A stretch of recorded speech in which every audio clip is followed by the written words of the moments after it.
appreciate your sincerity. I have in the past stated, and I still hold, that evolution is a hoax. And people will say to me, but the evidence is so overwhelming. And of course, I'm not going to say that there is no evidence. But I'm going to go back to something that I told you in the name of Professor Avraham Michal Hassifer. A.H. Hassifer, professor of statistics at the University of New South Wales, and approximately 40 years ago was asked to join a team of scientists from the United States and Australia to monitor life in the South Pacific, to see if nuclear tests had not altered the species of life as we know it. And what they were mostly worried about was whether or not the radiation would cause monster species that would destroy life as we know it. The scientists went and were very, very careful, painstaking over several years, and they discovered that the results of radiation were very significant. And they discovered millions of mutations. Do you know how many species, new species, they found as a result of those mutations? Zero. Zero species from all of those mutations. So, what exactly is a different species? We know, for example, that you can create more wings than a fruit fly, but at the end of the day, it's still a fruit fly. So they say, well, wait a second, I can alter the genitalia of the fruit fly so that only certain fruit flies will be able to mate with the other fruit flies. So my response is, it's a fruit fly with a crooked genitalia, but it's still a fruit fly. If you could put the DNA of one fruit fly into the other, it would still mate and it would still produce fruit flies. The same thing is true, people have told me about roaches. Well, disgusting thing to think about, roaches. But roaches do evolve. And they evolve into roaches. See, the mutations that they go through allow them to survive being a roach. That's it. So there is no new species of creature coming from roaches. Roaches have had probably thousands of different mutations as a result of different insecticides trying to get rid of them.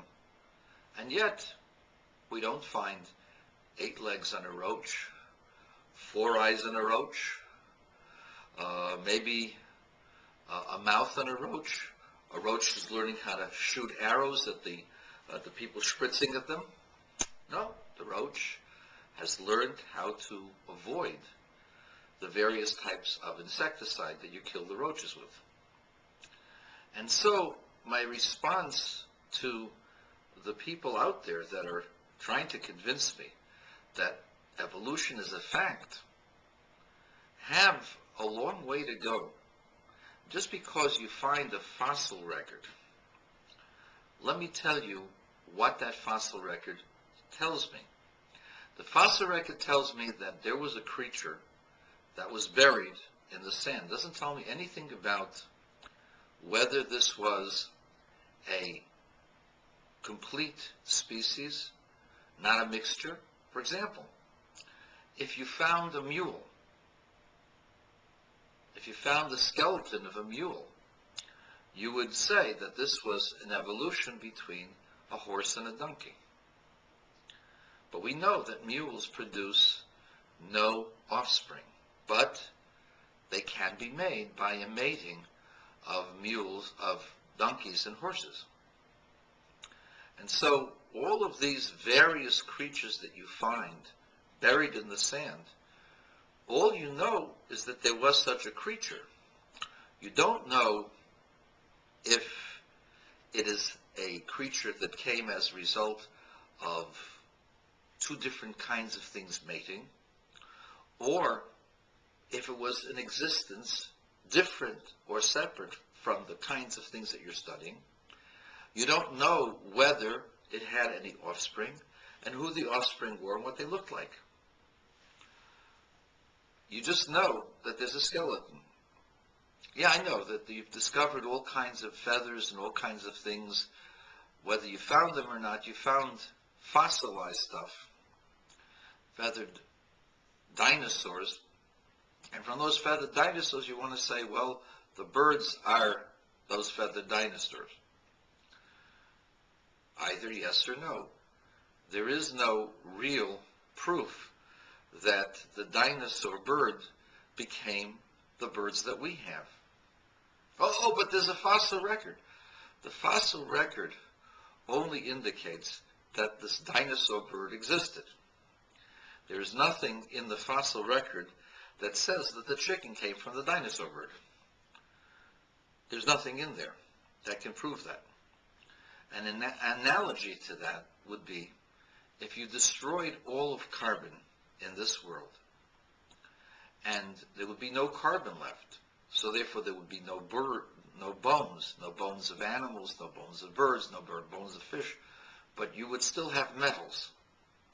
People coming, space aliens coming to this Earth, would find all of a sudden car cemeteries and different kinds of cars.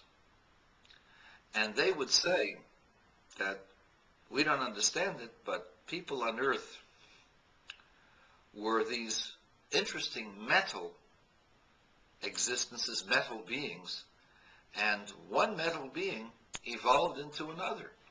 They would start with the old, jobs that were the two-cylinder jobs that were basically 1 horsepower, and they would show you how eventually it became a Corvette. Now, of course, the very fact that there exist layers of cars, one below the other, seems to be indicative of an evolution. But there is no proof that the Tin Lizzie gave birth to the Thunderbird. It might have in the fact that it occurred in the mind of the designer, but there is no proof that the Tin Lizzie became a Thunderbird. And therefore there is no proof that Lucy became Albert Einstein.